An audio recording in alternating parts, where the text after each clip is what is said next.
Dumela makulu, the Nyametician is back ngemsana. Muri Zimbabwe pane nyaya yakaitika pamazuva arika ayo yekuresigna basa kwakaitika kuna Rust Markham na Fadzayi Mahere.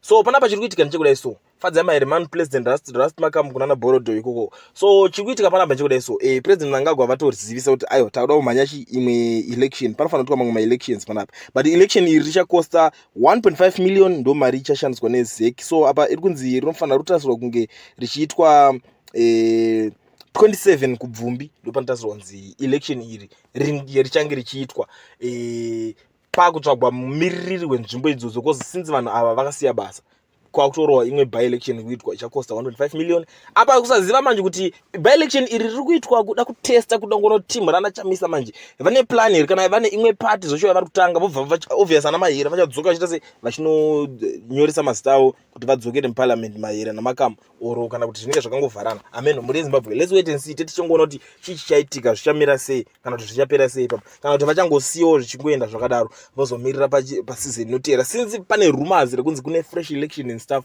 Geza tichamboona ipapo kuti vanhu ava chii chavari kunyatsofunga kuti chichaitika.